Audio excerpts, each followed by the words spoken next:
ప్రభువును రక్షకుడునైన యేసుక్రీస్తు పరిశుద్ధ నామములో వచ్చిన వారందరికీ కూడా వందనాలండి.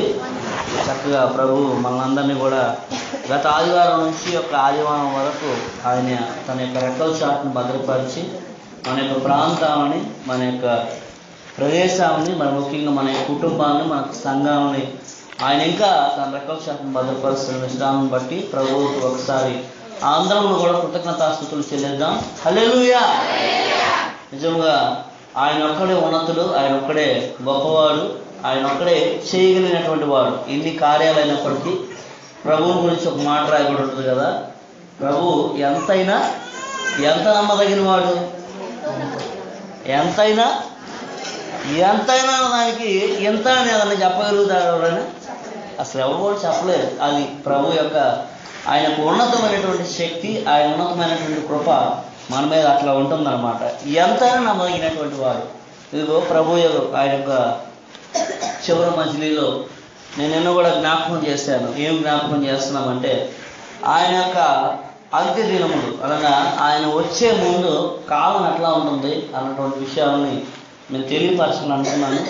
ఈ యొక్క ట్రిప్లో ఖచ్చితంగా అవే మీకు తెలియపరచాలనుకుంటున్నాం. ఇప్పుడు ఎక్కడికి వెళ్ళినప్పటికీ కూడా అవే తెలియపరుస్తున్నాను కూడా. ఎందుకనంటే కాలం అతి తక్కువ కాలంగా ఉంటుంది. మనం ఇవాళ, రేప, ఎల్లుండ ఎప్పుడు ప్రభు వస్తాడో ఎవరికి కూడా తెలియనటువంటి కాలంలో ఉంటుంది. ఎందుకంటే ప్రవచనాలన్నీ కూడా నెరవేరుతున్నాయి. ప్రవచనాలన్నీ కూడా ప్రభు ఏవైతే చెప్తున్నాడో అవన్నీ కూడా ప్రపంచవ్యాప్తంగా అన్ని చోట్ల కూడా నెరవేరుతూ వస్తున్నాయి. కొన్ని మాటలు ప్రభు యొక్క మాటలు మనం తెలుసుకుందాం. మత్తయి సువార్త 24వ అధ్యాయము, మత్తయి సువార్త 24వ అధ్యాయము 35వ వచనంలో ఒకసారి చదవండి. ఆకాశమును భూమియు గతించును గాని నా మాటలు ఏ మాత్రమును గతింపవు. చాలమ్మా, ప్రార్థన చేసుకుందాం. ప్రభువా యేసయ్య, నీకే వందనాలు, స్తుతులు, స్తోత్రాలు. నీ కృప, నీ దయ మా మధ్య ఉంచండి ప్రభు. నాయన మీ యొక్క సన్నిధి మాతో ఉంచిన తండ్రి, నాయన మమ్మల్ని జ్ఞాపకం చేసుకొని మాకు ఏది అవసరమో దాన్ని నేర్పించినది యేసుక్రీస్తు పరిశుద్ధ నామమున అడిగి వేడుకుంటున్నాము తండ్రి, ఆమేన్. ఒకానొక సమయంలో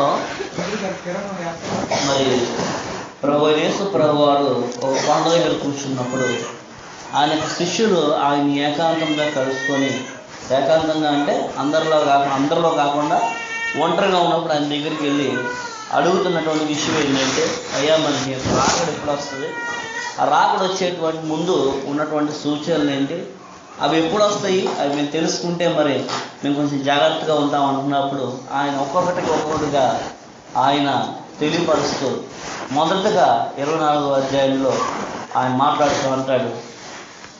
4-5 వచనాల్లో మాట్లాడతాడు కదా, యేసు వారితో ఇట్లా, నేను ఎవడను మిమ్మను మోసపరచకుండా చూసుకోనండి. అనేకులు నా పేరట వచ్చి నేనే క్రీస్తునని చెప్పి పలువురిని మోసపరుస్తారు. చక్కటి మాట. ఇందులో ఈ వాక్యం మనం చదువుకుంటున్నాం కదా, 2 మాటలు, చక్కటి మాటలు ఉంటాయి.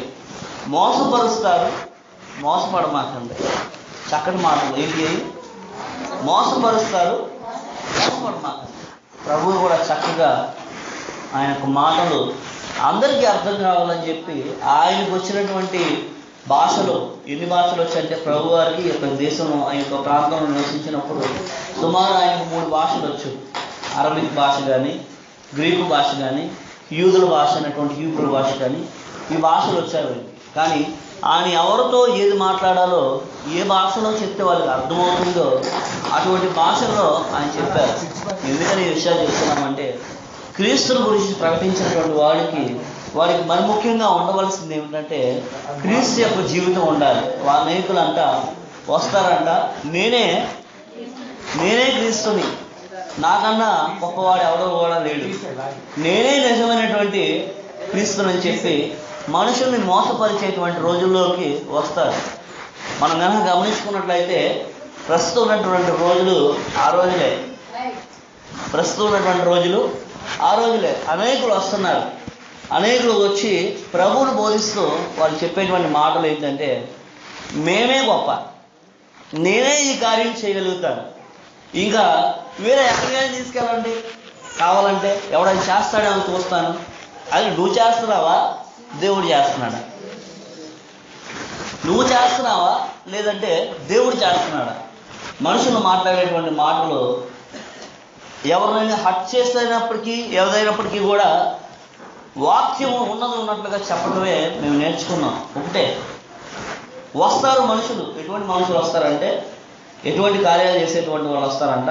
నిజముగా ఇతడు ఎంత భక్తుడురా, అసలు ఇతడు చేస్తే ఇట్లా చేయబెట్టగానే ఎగిరి అవతల పడిపోతున్నారు, ఇట్లా చేయబెట్టగానే ఆయిల్ కాస్త ద్రాక్షరసంగా మారిపోతుంది, లేదంటే ఇట్లా చేయబెట్టంగానే మనిషి ఎగిరి అక్కడ పడిపోతున్నాడు.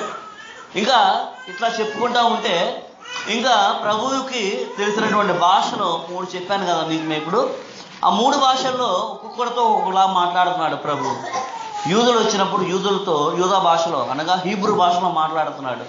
అంతేగాని వేరే భాషలో ఆయన గొప్పతనం చాటుకునేదానికి గ్రీకు దేశస్తులు రాగానే వాళ్ళ దగ్గర గ్రీకు భాషలో కాకుండా హీబ్రూ భాషలో మాట్లాడవచ్చు ఆయన కూడా. లేదంటే సమరయ ప్రాంతాలకు వెళ్ళినప్పుడు ఆయనకు వచ్చినటువంటి భాష గ్రీకు భాష వచ్చు కదా అని గ్రీకు భాషలో ఆయన మాట్లాడవచ్చు. కానీ కాదు, ఎవరికి ఎలా అర్థం అవ్వాలో ప్రభు అలా అర్థమయ్యేలా చెప్తున్నాడు. ఎవడైతే అర్థం లేకుండా చెప్తున్నాడో వాడు ప్రభు పంపించినటువంటి వాడు కాదు, ప్రభు యొక్క చిత్తమును ఎరిగినటువంటి వాడు కాదు. ఖచ్చితంగా ఎట్లా చెప్పాలంట, మోసపరిచేదానికి మనుషులు వస్తూ ఉంటారు. ప్రభు అంటున్నాడు, ఎవడునో మీరు మిమ్మల్ని మోసపరచకుండా ఎవరిని చూసుకోమన్నాడు? నన్ను చూసుకోమన్నాడు. నిన్ను మోసపరచకుండా ఇంకొకడు వచ్చి నిన్ను మోసపరచుకోకుండా నువ్వు చూసుకోరా అని నాకు చెప్పాడు. మీకు కూడా అదే చెప్తున్నాడు. ఏమని? మిమ్మల్ని మోసపరచకుండా ఇంకొకడు వచ్చి మిమ్మల్ని మోసపరచుకోకుండా ఏమైపోతుందంటే ఈ మధ్య కాలంలో కూడా చూస్తూ ఉంటుంటే అసలు ఎటువంటి సమయంలోకి వెళ్ళిపోతున్నామంటే మనిషి యొక్క వాక్యం చెప్తుంది, తండ్రి కుమారుని, కుమారుడు తండ్రిని అప్పగించేటువంటి రోజుల్లోకి మనము వస్తున్నామంట. ఏమిటి తండ్రికి కుమారుడికి ఎందుకు పడదంటే, మరి తండ్రి క్రైస్తవుడు, కుమారుడేమో బయట తిరుగుతున్నాడు. లేదంటే కుమారుడేమో క్రైస్తవుడు, తండ్రి ఏమో బయట తిరుగుతున్నాడు, బయటగా ఉంటున్నాడు. ఎందుకురా ఈ మనిషి కంటే నీకు నచ్చదంటే అసలు చక్కటి మాట ప్రభు ఈ యొక్క గ్రంథంలో ఈ యొక్క అధ్యాయంలో చెప్తాడు కదా, ఇదిగో నా నిమిత్తము అనగా నా నామము నిమిత్తము మీరందరూ కూడా జనులతో ఏమవుతారంట? ఆ మాట ఉంటుంది, చదవండి ఒకసారి. నా నామం నిమిత్తము మిమ్మల్ని జనులు ద్వేషిస్తారంట. ఎవరు నామం నిమిత్తము? దేవుడు అనగా ప్రభు యొక్క నామం నిమిత్తము. ఎందుకురా వీడంటే పడదంటే ఒకటే చెప్తారు అప్పుడు వాళ్ళు, వీడు బాగానే ఉన్నాడు, వీడి నడక బాగానే ఉంది, వీడి ప్రవర్తన బాగానే ఉంది, అంతా బాగానే ఉంది, ఎందుకు పడదు వాడంటే అంటే వాడు క్రైస్తవుడు అని చెప్పేటువంటి రోజుల్లోకి మనం వస్తున్నాం. వాడు క్రైస్తవుడు అండి, అందుకే నాకు పడదు. ఎటువంటి లోకంలో ఉంటున్నాం చూస్తున్నారా? వీడు క్రైస్తవుడు కాబట్టే నాకు పడదు.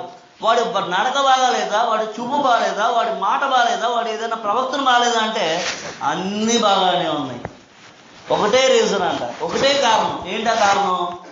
వాడు యేసును నమ్ముకున్నాడు. యేసును నమ్ముకుంటే మేము ఎవరితోనే కూడా మాట్లాడదాం. ఇప్పుడు కూడా వచ్చేటువంటి రోజుల్లో మన గవర్నమెంట్లు కానీ మన యొక్క ప్రభుత్వాలు కానీ అన్నీ కూడా ఏమి చేస్తున్నాయి అంటే, యేసు నమ్ముకుంటే మాత్రం నీకు ఏమీ లేదు, యేసు నమ్ముకుంటే మాత్రం నీకు ఏమీ రావు, పర్వాలేదు. ఎవడైతే ఒక మాట తీసుకొని ఒక మంచి నిర్ణయం తీసుకొని అయినా పర్వాలేదు, ఏవి మాకు ఇవి రాకపోయినా పర్వాలేదు, మాకు ఇవి ఇవ్వకపోయినా పర్వాలేదు, మేము మాత్రం ప్రభువుని మాత్రం నమ్ముకున్నాం, మేము ప్రభువుని విడవం అని ఎవరైతే, ఇంకా లోకంలో అనేక మంది దేవుళ్ళు అయినటువంటి వాళ్ళు, దేవతలు అయినటువంటి వాళ్ళు ఉన్నారు. ఒక మనిషి తన యొక్క జీవితంలో ఒక కార్యం ఏమైనా చేసుకోవాలంటే, లేదంటే ఏదైనా ఒక రోగం బాగుపడాలంటే, ఆడే ఆత్మ బాగుపడాలంటే తిరిగి తిరిగి తిరిగి తిరిగి అక్కడ తిరిగి ఇక్కడ తిరిగి ఇక్కడ తిరిగి అక్కడ తిరిగి చివరకు తిరిగి తిరిగి తిరిగి తిరిగి ఒకనొక చోట ఆగుతున్నాడు మనిషి. ఎక్కడ? యేసు దగ్గరికి వచ్చిన తర్వాత అమ్మయ్య నాకు దొరికింది. ఏంటిది? నాకు కావాల్సింది నాకు దొరికింది. నాకు స్వస్థత అనుకున్నాను, నాకు స్వస్థత దొరికింది. నాకు ఆత్మలో శాంతి కావాలనుకున్నాను, నాకు ఆత్మలో శాంతి దొరికింది. అనేక మంది ఈ రోజున ప్రభులోకి వచ్చిన తర్వాత ఇంకొకడు ఎవడైనా బయటకు తిరగడం చూసారా? నేను చిన్నప్పటి నుంచి గమనిస్తున్నాను. కావాలంటే ఈ కొండ కాకపోతే ఇంకా మనుషులంట ఏమి చేస్తారంట, మోసపరుస్తారంట. మనం మోసపడకుండా ఉండాలంట. ఇంకా కలవరపరుస్తారంట మనుషులు. ఇంకా ఎట్లాగంటే యుద్ధముల సమాచారాలు, కరువుల యొక్క సమాచారాలు మనం వింటూ ఉంటాం. యుద్ధం అనగా లేదంటే భూకంపం. పోయిన సంవత్సరం 2015 ఇదే రోజుల్లో ఒక భూకంపం వచ్చింది. ఎక్కడ? సుమారు ఫిబ్రవరి, జనవరి నెలల్లోనే వాళ్ళకి భూకంపం వచ్చి సుమారు 1000 మంది చచ్చిపోయారు. ఎక్కడ? నేపాల్లో. మరి ఎందుకు వచ్చింది అక్కడికి? ఈ యొక్క ప్రపంచంలో ఎవడో చెప్పలేడు, కానీ ప్రభువుని నమ్ముకున్నటువంటి బిడ్డ చెప్పగలుగుతాడు అక్కడ భూకంపం ఎందుకు వచ్చిందో. 2014 డిసెంబర్ నెలలో ఒక పండుగ చేశారు వాళ్ళు. ఏమిటి ఆ పండుగ అంటే గొదిమి పర్వని చేస్తారు. అక్కడ ఉన్నటువంటి ఆచార ప్రకారం గొదిమి పర్వని ఒక పర్వ చేస్తారు. పర్వ అంటే పండుగ అని అర్థం. గొదిమి పర్వం అంటే గోవుల్ని అనగా బఫెలోస్, దున్నల్ని, మేకల్ని అన్నీ తీసుకొచ్చి బలిస్తారు. ఇప్పటి వరకు ప్రపంచంలో ఎక్కడా జరగనటువంటి బలి అక్కడ జరిగిందంట. సుమారు 5 లక్షల బఫెలోస్ని, అంటే 5 లక్షల దున్నల్ని, 5 లక్షల దున్నలను తీసుకొచ్చి వాళ్ళు బలిచ్చి దేనికి చేస్తున్నారు చూసారా? దేనికి దేవుడు చూస్తా ఊరుకుంటాడా? ఊరుకోడు. ఇటువంటి కార్యాలు జరుగుతున్నప్పుడు మనం ముఖ్యంగా తెలుసుకోవాల్సింది ఏంటంటే ఆయన రాకడ దగ్గరగా ఉందని మనం తెలుసుకోవాలి. ఆయన రాకడ బహు సమీపంగా ఉంటుంది. ప్రభు అంటాడు, సమస్తమును మీకు ముందుగానే తెలియపరిచాను. నీకు తెలియపరచడం. ఇప్పుడు ఒక గురువు అంటున్నాడు, ఇప్పుడు శిష్యులతో మాట్లాడుతున్నాడు ప్రభు. ఏమని మాట్లాడుతున్నాడు అంటే ఈ విషయాలన్నీ కూడా శిష్యులకు చెప్తున్నాడు. ఏ గురువు కూడా శిష్యుడికి అన్నీ చెప్పడు. నేను కూడా ఒక గురువునే. నేను కూడా మా కాలేజీలో ఫుడ్ ఎలా తయారు చేయాలి, ఎన్ని రకాలుగా చేయాలనేది నేను నేర్పుతూ ఉంటాను పిల్లలకి. మరి నేను కూడా చెప్తావా అన్నీ? మీరు గురువులుగా ఉంటే మీరు చెప్తారా? మీకు వచ్చినాయి అని అందరికి చెప్పేస్తారా? కానీ చెప్పం మనం. మనలాంటి వాడు కాదు ప్రభువు. కానీ ఆయన అంటున్నాడు, నేను సమస్తమును కూడా ముందు మీకు తెలియపరుస్తున్నాను. ఏది కూడా దాచుకోరా. మనలాంటి వాడు కాదు ప్రభువు. మనలాంటి స్వార్థపరుడు కాదు ప్రభువు. ఆయన అన్నీ కూడా పిన్ టు పిన్. అందుకనే ఒకనొక సమయంలో గాంధీ గారు మాట్లాడుతూ ప్రపంచంలో ఉన్నటువంటి గురువులన్నింటినీ కూడా బయటేస్తే ఉత్తమమైనటువంటి గురువు ఎవరు అనుకుంటున్నారంటే ఆయన అంటాడు, నేను యేసు అనుకుంటున్నాను. ఎందుకనంటే ఆయన ఏది కూడా దాచుకోలేదు. బైబిల్ గ్రంథం మాత్రమే. ఇప్పుడు అందరూ కూడా ఎదురు చూస్తున్నారు. దేని గురించి? హైందవులైనటువంటి వారు ఎదురు చూస్తున్నారు. వసంతరాయుడు వస్తాడని. ఎవరు? వసంతరాయుడు వస్తాడని. మరి ఇక ఇస్లామికులందరూ కూడా ఎదురు చూస్తున్నారు. దేనికి? ఒకనొక డెస్టినేషన్ అనగా ఒక జడ్జిమెంట్ డే వస్తుందని. అలాగే క్రైస్తవులందరూ కూడా ఎదురు చూస్తున్నారు ప్రభు వస్తాడని. ప్రభువు వచ్చేటువంటి రోజు చాలా దగ్గరగా ఉంటుంది. ఇంకా అంటాడు, అక్రమం విస్తరించిద్ది, ప్రేమ చల్లారిపోతుంది అంటాడు. ఆ యొక్క అధ్యాయం మొత్తం కూడా చదువుకున్న తర్వాత వెళ్ళిన తర్వాత అక్రమం ఏమైపోతుందంట? విస్తరించిద్దంట. దీనివల్ల ఈ మనుషులు అనేక మంది బోధకులుగా తయారయ్యి ఏం చేస్తారా అంటే, ఇదిగో ఒక మాట చెప్తారండి. ఈ మధ్యకాలంలో ఒకరు చెప్తున్నారు, ఒక చిన్నపిల్లడు దగ్గర నుంచి అతడికి యెరూషలేములో ఇచ్చినటువంటి ఆయిల్ తెచ్చి, ఏది యెరూషలేములో తయారైనటువంటి ఆలివ్ ఆయిల్, ఒలివ్ నూనె తెచ్చి చిన్నప్పటి నుంచి మామిడికేసి రుద్దుతూ ఉంటే వాడు పరలోకానికి చేరతాడా? లేదు. ఒకడు చచ్చిపోగానే వాడు చచ్చిపోయిన తర్వాత వాడిని సమాధి చేసినప్పుడు అది తీసుకెళ్ళి యెరూషలేములో ప్రభు తిరిగినటువంటి మట్టిని తీసుకొచ్చి ఆ మట్టి తీసుకెళ్ళి ఆ సమాధిలో వేస్తే వాడు రేపొద్దున ప్రభుతో పాటు లెగుస్తాడా? ఎటువంటి లోకంలో ఉంటున్నానో అర్థమవుతుందమ్మా. ఇటువంటి బోధకులు లోకంలోకి వస్తున్నారు, చూస్తున్నారా? ఇంకా అంటాడు ప్రభు అంటాడు, అసలు ఎవరిని కూడా మీరు ఎవరు కూడా బోధకులు అనిపించుకోమని అంటున్నాడు. ఒకనొక చోట మాట్లాడుతూ మీరు ఎవరు కూడా బోధకులు అనిపించుకోమాకండి. కావాలంటే మీరు ఏమనిపించుకోమన్నాడు? సహోదరులు అనిపించుకోండి. అంతేగాని ఎవడో కూడా బోధకుడు అనిపించుకోమా. బోధకుడు ఒకడే ఉన్నాడు. ఎవరంటే అది క్రీస్తే. ఈ యొక్క విషయాలన్నీ కూడా చెప్తూ ఇంకా అంటాడు ఆయన, ఇదిగో హేయ వస్తువులు ఒకటి తీసుకొచ్చి పరిశుద్ధ స్థలంలో నుంచోబెడతారు. ఇవన్నీ కూడా గుర్తుపెట్టుకోండి. ఇవి చూస్తున్నప్పుడు మీరు వేదన కాలం ప్రారంభమైందని మీరు తెలుసుకోండి. వేదన కాలం ప్రారంభం హేయ వస్తువు అంట. దానియేలు గ్రంథంలో ఒకానొక హేయ వస్తువు చూపిస్తాడు. ఆ యొక్క హేయ వస్తువు అక్కడ కూడా ఏమి హేయ వస్తువు అని చెప్పలేదు. హేయ వస్తువు ఇలా ఉంటుందని కానీ ఇట్లా చెప్పలేదు. కానీ ఒకానొక హేయ వస్తువు వచ్చి ఇక్కడ మన దగ్గర ఉంటుందంట. ఏంటి ఆ హేయ వస్తువు అంటే, మరి చూసుకున్నట్లయితే దానియేలు గ్రంథంలో కూడా చెప్తాడు ఈ విషయాలు. ప్రపంచంలో ఎవడో కూడా ఈ యొక్క విషయాలను చెప్పినటువంటి వాళ్ళు లేడు. ప్రభు ఒక్కడే వచ్చి ఈ యొక్క విషయాలు చెప్తున్నాడు. ఏమంటున్నాడంటే, ప్రపంచం వ్యాప్తంగా కూడా ఒక హేయ వస్తువు తీసుకొచ్చి పరిశుద్ధ స్థలాల్లో నుంచోబెడతారు. ఏమిటా పరిశుద్ధ స్థలాలు? ఏమిటంట పరిశుద్ధ స్థలాలు? ఇప్పుడు మీరు కళ్ళు మూసుకొని యేసయ్య అనగానే ఆయన యొక్క వాక్కు మీకు వినపడుతుందా, లేదంటే ఆయన యొక్క బొమ్మ మీకు కనిపిస్తుందా? తెలియచదివింది నాకు.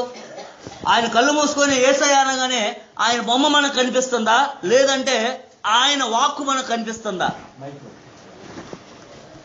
ఆయన వాక్కు కనిపించేలా ఉంటే మనం రైట్లో ఉన్నప్పుడు, ఆయన బొమ్మ కనిపిస్తూ ఉంటే మనకి అది రాంగ్. ఎందుకనంటే ఆయన చూసినటువంటి వాడు ఎవడో కూడా లేడు. ఆయన యొక్క బొమ్మ ఈరోజు మనం ఏదైతే ఇది యేసుప్రభు బొమ్మ అనుకుంటున్నామో అది యేసుప్రభు బొమ్మను కానే కాదు. ఆయన ఇంకో ఎక్కడ మంచి పరిశుద్ధమైనటువంటి స్థలం అంటే ఏంటి? భూప్రపంచం మొత్తం మీద కూడా పరిశుద్ధమైనటువంటి స్థలం అంటే ఆయన యొక్క ఆలయమే. ఆత్మీయంగా చూసుకున్నప్పటికీ కూడా పరిశుద్ధమైనటువంటి స్థలం ఏదంటే మన హృదయమే. మీ హృదయాల్లో యేసు ప్రభు యొక్క బొమ్మ పెట్టుకుంటున్నారా, ఆయన యొక్క వాక్యాన్ని నింపుకుంటున్నారా? ఆలయంలో యేసు ప్రభు యొక్క బొమ్మ పెట్టుకుంటున్నారా, లేదంటే యేసుని పెట్టుకుంటున్నారా? యేసు ప్రభు బొమ్మ ఇటువంటి రోజుల్లో అయిపోయిందంటే, సుమారు అసలు చరిత్ర చదువుకుంటా ఉంటే నాకు అనిపిస్తుంది, మనిషి ఎందుకని ఇంత అనాగరికంగా బ్రతుకుతున్నాడు? యేసు ప్రభు వారు పుట్టి చనిపోయి తిరిగి వెళ్ళిపోయిన తర్వాత 350 సంవత్సరాల తర్వాత ఆయన యొక్క బొమ్మను ప్రతిష్ఠించారు. 350 సంవత్సరాల తర్వాత ఆ యొక్క మనిషిని చూసినటువంటి మనిషి కానీ, వాడిని చూసినటువంటి మనిషి కానీ ఎవడైనా ఉండుంటాడా? ప్రభువు చెబుతున్నాడు, మనిషి యొక్క ఆయుష్కాలము 60 సంవత్సరాలు. అధిక బలం ఉండొచ్చు, ఇంకో 10 సంవత్సరాలు బతుకుతాడేమో. అది కూడా వాడికి చూపు మందగిస్తుంది. వాడు మాట్లాడలేడు, వాడు సరిగా తినడం లేడు. ఇవన్నీ కూడా ప్రభు చెబుతున్నాడు కదా. మరి జ్ఞాపకం చేసుకోండి, ఏ వస్తువుని తీసుకొచ్చి పరిశుద్ధ ఆలయాల్లో పెడుతున్నారు? హేయ వస్తువు ఒకటి తీసుకొచ్చి ఆలయాల్లో ప్రతిష్ఠించేశారు, పరిశుద్ధమైనటువంటి స్థలాల్లో. ఏది పరిశుద్ధమైనటువంటి స్థలము? మన హృదయమే పరిశుద్ధమైనటువంటి స్థలము. ఇప్పుడు మన హృదయంలో యేసు ప్రభు యొక్క మాటలు మనం పెట్టుకుంటున్నామా, ఆయన యొక్క బొమ్మ పెట్టుకుంటున్నామా? ఆయన యొక్క బొమ్మ పెట్టుకుంటే అది రాంగ్, అది తప్పు. ఎందుకనంటే యేసు ప్రభుని చూసినటువంటి వాడు కానీ, యేసు ప్రభు ఇట్లా ఉంటాడు అని చెప్పినటువంటి వాడు కానీ ప్రపంచంలో ఎవడు కూడా లేడు. ఎందుకనంటే ఆయన పుట్టి చనిపోయి తిరిగి వెళ్ళిపోయిన 350 సంవత్సరాలకి కాన్స్టెంట్ అన్నటువంటి చక్రవర్తి వచ్చినప్పుడు యేసు ప్రభు యొక్క బొమ్మని రోమా సామ్రాజ్యం డిక్లేర్ చేసింది. ఇది ఆయన బొమ్మని. ఎవరి బొమ్మది? ఆ కాన్స్టెంట్ యొక్క చక్రవర్తి యొక్క కుమారుడు బొమ్మ తీసి ఆయన బొమ్మని గెలిపించి యేసు ప్రభులాగా ఇది యేసు ప్రభు వారి బొమ్మ అన్నారు. కుర్రోళ్ళు మీరు చాలా జాగ్రత్తగా రండి. ఇవి చరిత్రలో ఉన్నవి. ఇవన్నీ కూడా నేనేదో కల్పించి చెప్పినవి, లేదంటే ఇంకోటి చెప్పినవి కాదు. ఇదిగో ప్రభువే చెబుతున్నాడు, ఒకనొక హేయ వస్తువుని తీసుకొచ్చి పరిశుద్ధ స్థలాల్లో పెడతారు. అదే దేవుడు అనుకుంటారు. నేను కూడా మొన్న ఈ మధ్య ఒకసారి నా దగ్గరకు ఒక ఆయన వచ్చి అడిగాడు, అందరూ బొమ్మ పెడతారు, ఏం నీ చర్చిలో ఉన్న బొమ్మ పెట్టవేంటి? ఇప్పుడు బొమ్మ పెడితే మేము వస్తాం కదా. నేను కూడా చెప్పాను, ఇప్పుడు మనం ఉంటున్నాము, మాది ఉండేది బోడపాడు అన్న ఊరు, దగ్గరలో నున్నటువంటి ఊరు కూడా ఉండింది. బోడపాడులో ఒక సంఘం ఉంది. ఈ సంఘంలో బొమ్మ పెట్టారయ్యా, మంచిది, బాగుంది బొమ్మ.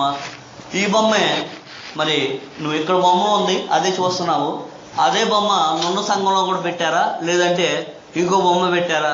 ఆ బొమ్మ ఈ బొమ్మ ఒకేలాగా ఉన్నాయా, లేదంటే వేడివిడిగా ఉన్నాయంటే అట్లా ఉంటాయి, వేడివిడిగా ఉంటాయి. అంటే ఒక మనిషి ఒకలాగా ఉంటాడా, లేదంటే నానా రకాలుగా ఉంటాడా? ఒక మనిషి ఉంటే ఒకేలా ఉంటాడా, లేదంటే నానా రకాలుగా ఉంటాడా? ఒకేలా ఉంటాడు. ఇక్కడ పెట్టింది అక్కడ పెట్టాలి. ప్రపంచవ్యాప్తంగా ఏ గుళ్ళు అయితే ఉన్నాయో అన్ని సంఘాల్లోని కూడా అదే బొమ్మ పెట్టాలి. అప్పుడు అట్లా పెడితే చెప్పండి, నేను పెడతాను అన్నప్పుడు ఆయన మాట్లాడలేకపోయాడు. ఎందుకనంటే ప్రభువు యొక్క రాకడ దినాల్లో ఇవన్నీ కూడా జరుగుతూ ఉంటాయని ప్రభు ముందే చెప్తున్నారు. ఇంకా మనుషులు ఎటువంటి స్థాయిలోకి వెళ్ళిపోతున్నారంటే అంటాడు కదా, సమస్తమును కూడా మీతో ముందే చెప్తున్నాను, మీరందరూ కూడా జాగ్రత్త పడండి, మీరు ఎవడో కూడా మోసపడకుండా మీరు చూసుకోండి. ఇంకా మనుషులు అంటారు కదా, వచ్చేటువంటి రోజుల్లో కూడా ఏంటో ఆశ్చర్యకార్యాల గురించి, అద్భుత కార్యాల గురించి పరుగులు ఎడుతున్నారు మనుషులు. దేనికి? ఆశ్చర్యకార్యాలు. ప్రభువుని ఒకడు వచ్చి అడుగుతాడు, అయ్యా నువ్వు నిజంగా దేవుడి కుమారుడు అని మేము ఒప్పుకుంటాం, కానీ ఏదన్నా ఆకాశం నుంచి ఒక మంచి అద్భుత కార్యం ఏదన్నా చూపిస్తే మేము నిన్ను ఇప్పటికిప్పుడే ఒప్పుకుంటాం అన్నాడు. ప్రభు చేశాడా?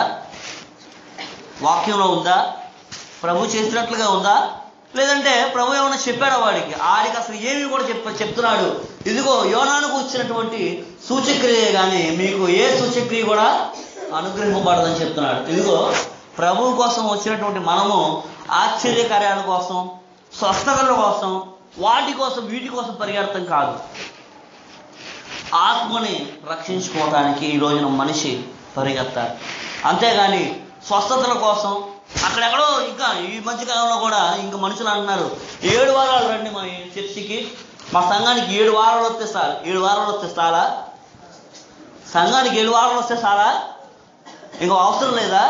ఇంకా అవసరం లేని కాడికి దేవుడు ఎందుకు? ఇంకప్పుడు ఇంకా అవసరం లేదా? 7 వారాలు వస్తే నీకు అన్నీ కూడా అయిపోతాయి, నీకు అన్నీ కూడా వచ్చేస్తాయి, ఇంకా అవసరం లేదు, అవసరం లేదా? ఒకసారి గమనించుకోండి, ఎటువంటి రోజుల్లోకి ఎటువంటి మనుషుల దగ్గరికి మనం వెళ్తున్నాము. మరి ముఖ్యంగా తెలుసుకోవాల్సినటువంటి విషయం ఏంటంటే ఈ యొక్క రోజుల్లో మనుషుల్ని మోసపరుస్తున్నారు. దేవుడైతే అనుకుంటున్నాడు వీరెవరిని కూడా మోసపరచకుండా నా దగ్గరికి నేను తీసుకోవాలనుకున్నాడు. క్రైస్తవ సంఘంలో ఉన్నటువంటి వాళ్ళకి ఆయన అంటాడు కదా, ఏర్పరచుకున్నటువంటి సైతము కూడా, ఇంకో వాక్యం ఉంటుంది, పిలవబడినటువంటి వారు అనేకులు, ఏర్పరచబడిన వారు, ఎంతో చక్కని మాట, పిలవబడినటువంటి వారు అనేకులు, ఏర్పరచుకున్నటువంటి వారు కొందరే. ఏర్పరచుకున్నటువంటి వారి సైతము కూడా ప్రజలు ఈ రోజున మోసంలోనికి తీసుకెళ్తున్నాడు. ఎందుకనంటే దేవుని యొక్క రాకడ త్వరగా వస్తుందని మనం గమనించుకోవాలి. ప్రభు యొక్క రాకడ చాలా దగ్గరగా ఉంటుంది. ఇంకా అంటాడు, యుద్ధ సమాచారం మీరు వింటారు. ఇప్పుడు గమనించుకోండి, ప్రపంచవ్యాప్తంగా కూడా ఏ దేశం బాగుంది? ఒక దేశం, ఈ దేశం ప్రతి ఓడు కూడా ప్రతి నాయకుడు కూడా మన ఇండియాని సింగపూర్ చేసేస్తాము, లేదంటే ఇండియాని దుబాయ్ చేసేస్తాము. ఇయే కానీ అరే ఇండియా ఉన్నటువంటి ఈ దేశాన్ని శాంతియుతంగా నడిపిస్తాం. ప్రపంచవ్యాప్తంగా ఎన్నో దేశాలు, ఒక 10 దేశాలను నేను చెప్పగలుగుతాను ఈ రోజున ప్రశాంతమైనటువంటి బ్రతుకులు బ్రతకగలుగుతున్నారు. కోస్టారికా కానీ, న్యూజిలాండ్ కానీ, ఆస్ట్రియా కానీ, ఈ దేశాల్లో ఎక్కువ క్రైమ్ రేట్ లేదు, అంటే ఎక్కువ హత్యలు, ఎక్కువ అవి ఏమి లేవు. అలా అని పేదలు లేకుండా ఉన్నారా? అక్కడ కూడా పేదరికం ఉంది, అయినప్పటికీ కూడా మనుషులు ప్రశాంతంగా బ్రతకగలుగుతున్నారు. బాగా రిచ్గా బ్రతకడం కావాలా, ప్రశాంతంగా బ్రతకడం కావాలా? మనిషికి ప్రశాంతంగా బ్రతకడమే కావాలి కదా. అట్లా ఒక దేశం ఆ దేశంలో మారుతాను నేను చెప్తున్నాడా? వచ్చి ప్రతి ఓడు కూడా మేము సింగపూర్ చేసేస్తాం, దుబాయ్ చేసేస్తాం, దహనం చేసేస్తాం, ఇదే కానీ ఒక మంచి శాంతియుత దేశంగా మన దేశాన్ని నిలబెడదామని ఎవరికైనా ఉండిందా? ఎందుకని ఈ యొక్క పోకడలన్నీ కూడా ఎందుకని పోతున్నారంటే మరి ముఖ్యంగా దేవుని యొక్క రాకడ దగ్గర పడింది. ఇంకా అంటాడు, అంజూర వృక్షాన్ని మీరు చూసుకోండి. అంజూర వృక్షము మీరు చిగురుస్తున్నప్పుడు మీరు వసంతకాలం వస్తుందని ఎలా అనుకుంటున్నారో అది గుర్తుపెట్టుకోండి. అంజూరపు చెట్టు దేనికి సదృశమై ఉంది? ఇస్రాయేల్ దేశం ఈ రోజున ప్రపంచ దేశాలన్నింటి కూడా ఒక ఛాలెంజ్ ఇస్తున్నారు. ప్రపంచం మొత్తాన్ని కూడా మేము పోషించగలుగుతాం. అది ఎంత దేశమో తెలుసా అమ్మా? సుమారు ఇప్పుడు డివైడ్ చేసిన తర్వాత ఆంధ్రప్రదేశ్ ఎంత ఉందో అంత ఉంటుంది, చిన్న దేశం. ఆ దేశంలో చెప్తున్నారు దేవుడు ఎంత ఆశీర్వాదం ఇస్తే ఆ మాట చెప్పగలుగుతారు. అంత చిన్న దేశం చెప్తున్నటువంటి మాట ఏంటంటే ప్రపంచంలో ఉన్న మనుషులందరికీ కూడా కావాలంటే మేము భోజనం సిద్ధపరచగలుగుతాం. అంత కెపాసిటీ మా దేవుడు మాకు ఇచ్చారు. ఇదిగో ఆ యొక్క దేశాలు చిగురుస్తున్నప్పుడు మీరు తెలుసుకోవాల్సినటువంటి విషయం ఒకటే, ఆ యొక్క దేశాలు అభివృద్ధిలోకి నడుస్తున్నప్పుడు తెలుసుకోవాల్సిన విషయం ఒకటే, ఆయన యొక్క రాకడ దగ్గర పడుతుంది. ఇంకా అంటాడు, ఇదిగో మనిషి కుమారుడి యొక్క రాకడ వచ్చే ముందు మనుషులందరూ కూడా నోవాహు దినముల్లో ఉన్నట్టుగాను, లోతు దినముల్లో ఉన్నట్టుగాను ఉంటున్నారు. నిన్న కూడా తెలియపరిచాం. నోవాహు దినాల్లో మనుషులకి ఏంటంటే ఏమీ లేదు, తినటం, తాగటం, ఉండటం, ఇయే కానీ దేవుడు అక్కడ ఉన్నాడు అనేటువంటి విషయం లేదు. అటువంటి రోజుల్లోకి మనం వస్తున్నాం. ఇంకా ఆయన అంటాడు, ఇదిగో ఇవన్నీ కూడా జరుగుతున్నప్పుడు, మనుషులు మిమ్మల్ని మోసపరుస్తున్నప్పుడు, మనుషులు మిమ్మల్ని ప్రలోభ పెడుతున్నప్పుడు, ఇంకా ఇప్పుడు వచ్చే రోజుల్లో కలవరపడుతున్నారంట మనుషులు. దేనికి కలవరపడుతున్నావు తెలుసా? జనాలు కొండల వైపు చూస్తే కలవరం కాబట్టి ఇంకేం వస్తుంది? ఆ కొండకి వెళ్దాము, ఆ కొండలో ఏదో ఉంటుంది. ఇంకా మనోళ్ళు కూడా ఈ దగ్గరలో ఏ కొండ ఉందో మాకు తెలియదు, కానీ మా దగ్గర అయితే గుణదల కొండ ఒకటి ఉంది. ఆ కొండకి వెళ్తే ఏదో జరుగుద్దని. కొండ మీద ఉన్నాయని ఏంటి చెప్పండి నాకు, ఒకటి చెప్దాము. కొండ మీద ఏముంటాయి అసలు? దావీదు కూడా అంటాడు, కలవరపడినే కొండల వైపు నా కన్నులెత్తుదునా, కలవరపడినే కొండల వైపు నా కన్నులెత్తుదునా, నీవు నాకుండగా నీవే నాండగా. ఎవరంట? కొండల మీద ఏముంటాయి చెప్పండి అసలు? కొండల మీద ఏముంటాయ్యా? చక్కగా చెప్పాలి. నాకు అందరికీ తెలిసిందే, కొత్తగా ఏం లేదు. నేను కూడా చెప్పేది కూడా కొత్తగా ఏం లేదు. నేను చెప్పేది కూడా కొత్త విషయాలు ఏమి కాదు. నేను కూడా కొత్త దేవుడిని ఎవరైనా పరిచయం చేస్తానంటే అటు దగ్గరికి వెళ్ళమాకండి. అసలు రండి, మీకు కొత్త దేవుడిని పరిచయం చేస్తానంటే నువ్వు వద్దు, నీ దేవుడు వద్దు అని చెప్పండి. ఎందుకనంటే మన దేవుడు కొత్త దేవుడు కాదు. భూమికి పునాది వేసింది ఆయనే, సూర్య చంద్రాది నక్షత్రాలను చేసింది ఆయనే, మనం పుట్టక ముందు మనం చూసింది ఆయనే. ఎంత పాతవుడు, కొత్త విషయాలు కాదు. ఇప్పుడు మామూలుగా చెప్పండి, కొండల మీద ఏముంటాయి? రాళ్ళే ఉంటాయి. రాళ్ళు కాకుండా ఏమన్నా ఉందంటే ఎక్కడి నుంచి తీసుకెళ్ళినట్టు? అది రాళ్ళు కాకుండా ఇంకేమైనా ఉందంటే ఎక్కడి నుంచి తీసుకెళ్ళినట్టు? మనిషి ఆ కింద నుంచి తీసుకెళ్ళినట్టే కదా పైకి. ఈ మనుషులు ఎటువంటి వాళ్ళు అంటే ఆటల వైపు జరుగుతున్నారు. దేని వైపు? ఆ రాళ్ళు వైపు, రప్పల వైపు. ఈ కొండ లేదు, ఈ కొండకి వెళ్తే ఏదో జరుగుతుందని నేను అడుగుతూ ఉంటా. ఇప్పుడు ఈ కొండకు వచ్చావు, ఇది జరగలేదు, ఏం చేస్తావురా? ఈ కొండ కాబట్టి ఇంకో కొండకి వెళ్తాం, అక్కడ కూడా జరగదు, అప్పుడు ఇంకో కొండగా. అసలు కొండల వైపు ఏందో ఉందని తిరుగుతున్నారు. చక్కటి మాట అంటాడు, సంపదల ఘనివి. చక్క మాట కదా. సర్వకృపానిధివి, సంపదల ఘనివి,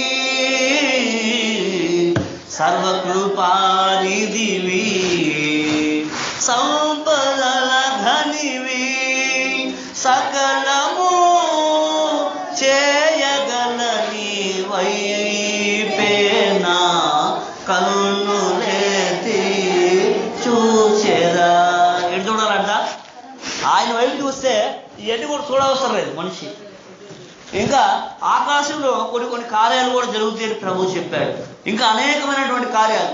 ఆకాశం చూడండి, ఈ రోజున మనిషి నిజంగా దేవుడి యొక్క ఆయన యొక్క గొప్పతనం తెలుసుకోవాలంటే మనిషి కనుక కరెక్ట్గా వెళ్ళి అక్కడ ఆకాశంలో ఒకసారి చూస్తే చాలంట. అసలు ఆకాశంలో నక్షత్రాలు ఏంటి, వాటిని ఎట్టాగా దేవుడు మరి ఏ ఆధారంలో కూడా అట్లా ఎలా నుంచోబెట్టాడు అని కనుక ఒక్కసారి గ్రహించుకుంటే.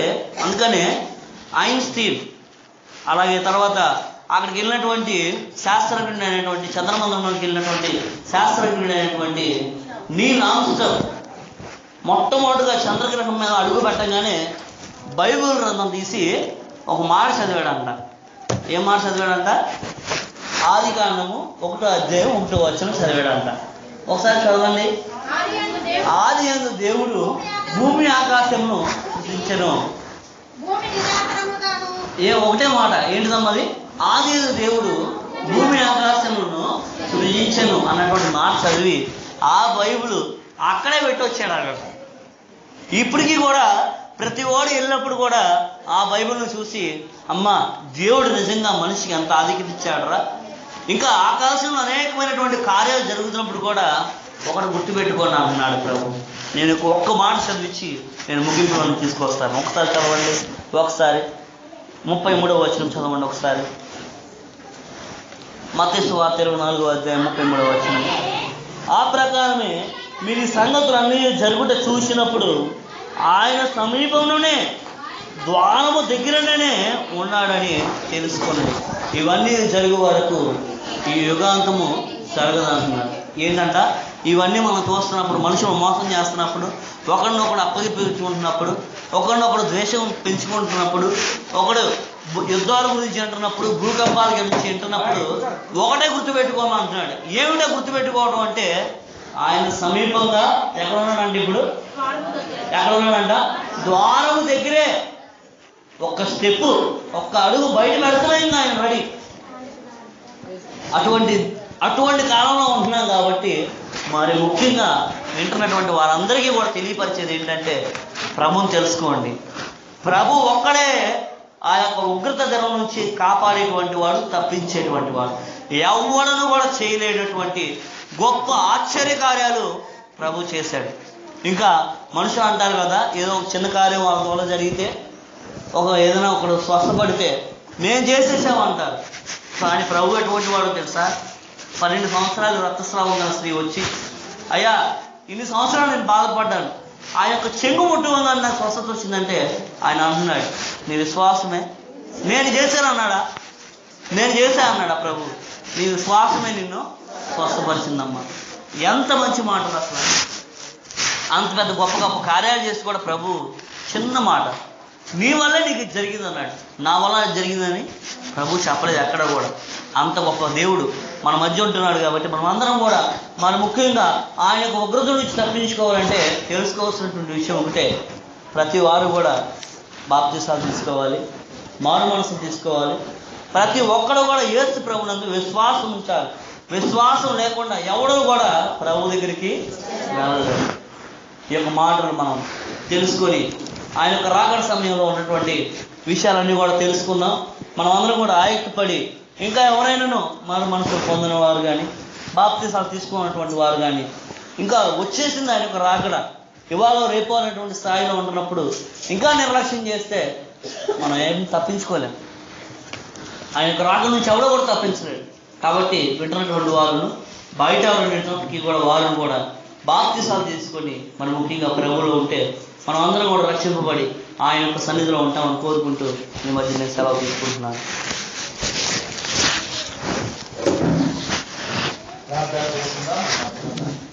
ప్రార్థన